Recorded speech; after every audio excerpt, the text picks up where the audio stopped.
Now, I don't think I've ever been as conflicted about a device as I am with this, the Samsung Note 20 5G, the non-Ultra variant.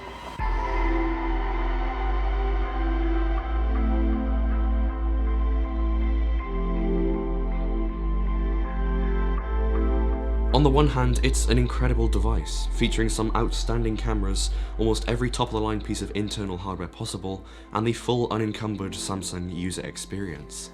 But then, when you look just a little closer, it becomes clear just how much Samsung wanted to make the Ultra variant even remotely worth considering. And what's left is a device that is awesome in almost every way, but also simply too expensive for what it is, and a difficult phone to recommend overall. A big thanks to Vodafone for sending this phone out to me to review. See, don't be mistaken here, the Note line is a very special series of phones. It's for the people who are always on the go, trying to manage business and personal life in the most convenient way possible, and who want a hybrid tablet or laptop type experience from a phone. And for that, I think this device is fine, if you're willing to give up a few of the niceties that the Ultra variant has to offer. And that's where this phone's problems begin for me. But before we get into that, I wanted to take a moment to talk about Skillshare, the sponsor of today's video. Now, I'm sure that at some point you've already heard about the thousands of inspiring classes Skillshare has, where you can learn anything from videography to creative writing, all from experts who teach because they love their craft. I've been using Skillshare for the past few months and watching classes like their creative breakthrough class, which has taught me to embrace my own style and avoid creative block through good habits. Whether you want to learn a new craft or turn your current one into a profession, Skillshare can take you where you want to go, no matter what your current skill level is. And now more than ever is the perfect time for it. With the amount of remote everything that we'll be doing these days, whether that's remote learning or remote business calls or whatever you're doing, chances are you're going to be at home behind a computer because COVID sucks. And for the first 1,000 of you guys to click the link in the description down below, you'll get a 2-month free trial of the premium membership so you can explore all your creativity and master a new skill today. Check it out at the link down below to master that new skill that you've always wanted to learn. When it comes to the build quality, Samsung have made a few weird choices here. Plastic isn't necessarily a bad material on a phone, as it's certainly more forgiving than glass for accidental damage, but considering its price and who it's aimed for, it's not unreasonable to ask for something just a little bit more premium. Despite its plasticky feel, the Note 20's rear design actually looks great, especially in this bronze colour. The subtle diffused reflections and the negative of the Samsung logo, all mixed with the mirrored camera highlights, this phone honestly looks great in every situation. It's just unfortunate that it doesn't feel quite as good as it looks.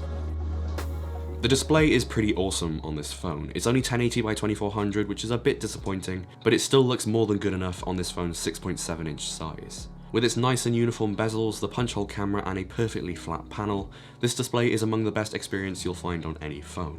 With a HDR10+ certification, any type of viewing experience is great, and it has an incredible brightness range as well. But with its 60Hz refresh rate, it seems just that little bit too far cut down, and I don't understand it. I would have liked to have seen even just a 90Hz display at this price point. After all, going into the future, a high refresh rate is a nice addition to have on any device, and it adds a subtle hint of smoothness and polish that you may not notice all of the time, but still feels nicer overall than 60Hz does. This phone can also shoot video in a HDR10+ certified format, and that is a really nice feature to see. In fact, the cameras on this phone are so fully fledged that I would go as far as to say it is the most advanced camera system on any phone that I have personally ever seen. Even though the Ultra is better, it's still incredible. Its ultra-wide 0.5x lens with a 12-megapixel sensor behind it shoots some pretty nice looking photos, and can be great for those situations where fitting a group of people or a vast landscape into the frame is a must. I'll be honest, I don't use the ultra-wide very often, but it's nice to have nonetheless.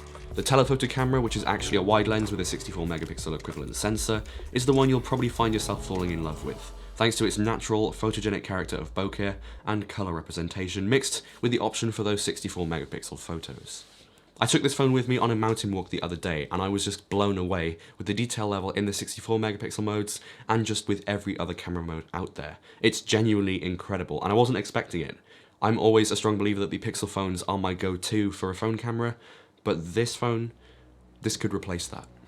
The third of the 3 cameras here is another wide-angle camera, just like the 64-megapixel, but it has a 12 megapixel sensor instead. And I'll be honest, I think this is just a little bit of a waste of resources. I mean, they could have put a macro camera or a better telephoto than just the 64 with the crop. The only thing that would make sense is using this for low light photography because of its larger pixel size, but that is just speculation. Samsung's Pro Photo mode is pretty good, but it's nothing out of the ordinary. We've seen this kind of thing before. What I haven't seen before is a Pro Video mode that's quite as fully fledged as this. You can choose your mic input, from an omnidirectional to separate front and back, use a USB input, or even use a Bluetooth microphone. You can set your manual exposure compensation, ISO, shutter speed, and white balance, utilize manual focus with peaking, but most of all, shoot 8K video at 24 frames a second. That's 7680 by 4320. Holy shit. You can choose to record in a CinemaScope aspect ratio right out of the gate, choose from a variety of resolutions and frame rates ranging all the way from 8K to 1080p at 120, or even choose 720p at 960 frames a second for ultra slow motion playback. All of which will give you some incredible footage to work with once you're finished shooting. Most of my time with it has been spent shooting at 4K 24 or 4K 60, purely because of the lack of stabilization when shooting in 8K. But don't get me wrong, 8K is absolutely incredible for a phone to shoot, and it looks amazing too. It's not just some low bitrate showpiece, it genuinely looks incredible. You could use it comfortably for YouTube or getting into filmmaking. However you choose to use it, the cameras are simply incredible, and they certainly won't be a bottleneck for your creativity.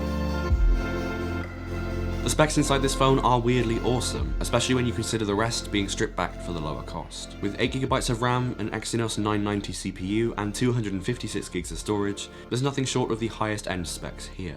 And as you'd expect from this setup, it's fast. Not exceedingly fast, just exactly what you'd expect from the slower of the two variants that exist of this phone.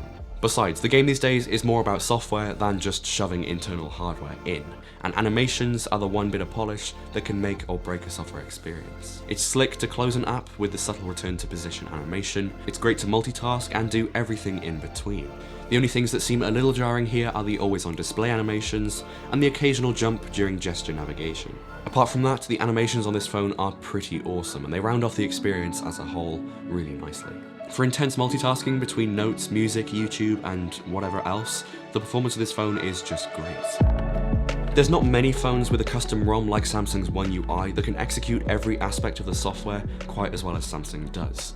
It's not stock Android, that's clear, it's definitely not stock Android, but neither is it a disjointed blend of some custom bits and some stock bits. Samsung's skin of default apps, the stock launcher, the notification shade, and everything fits really nicely together, making it almost like the iOS of the Android world. You may not like it all of the time, but you can rely on it to get the job done in a fuss-free way. This is the very thing that makes the S Pen so practical for this device. Being stored perfectly within the base of the phone, you can pull it out and write on the screen in an instant, without even worrying about unlocking the phone and opening an app. Choose a colour, write whatever you want, and then pin it to the lock screen. It's as simple as that. And that is the primary use for me with the S Pen. It's the most practical time that I'd ever want to use it. ScreenWrite is also a useful feature, allowing you to annotate any screen and save an image from it, and features like handwriting conversion, zooming by hovering, and smart screenshots all just work so well. Customization is evenly spread throughout all of the expected areas, and they make a nicely balanced software experience throughout.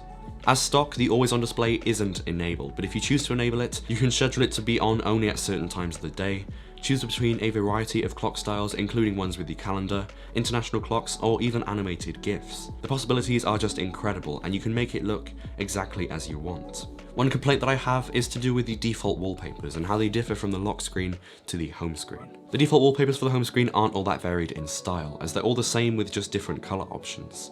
They're still nice enough for built-in wallpapers, but what I'm a massive fan of is the lock screen options. With the dynamic wallpaper enabled, it will change with each pickup, and it really brings a fresh feel to your phone each time you pick it up to use it. But for some reason, that's not an option for the home screen. You can only have still images, and you can't use the dynamic wallpaper service. And I can't work out why. It always ends up being less nice to look at the home screen as a result of this option being missing. Thankfully, despite the wallpapers being a bit disappointing, the rest of the home screen is easily customized and can be made to fit whatever your needs are. Samsung Daily, the news page to the left of your home screen, can be enabled or disabled. The grid size can range all the way from 4x5 to 5x6, and the app drawer can be disabled altogether. It's seriously well implemented with the rest of the system animations and stylings, and it's one of those reasons why I absolutely love One UI. Now, this isn't a comprehensive review of One UI at all, but I would like to raise the fact that the software on this phone is one of the most complete packages in the entire Android world, in my opinion. One UI makes Samsung devices feel like a whole new OS, one where everything is organized well and customization is evenly spread around the device. And this is what gets me about this phone. The software is just so damn good that you'd want it to be matched by hardware that is equally as good, but it's not. The software can't be a massive selling point for this phone where you can get it on literally any other Samsung device released this year. Like the S20 FE, which is 2/3 of the price and has pretty much all the same hardware. Ask yourself this, is the S Pen really worth £300 if it's the only advantage that getting this phone offers?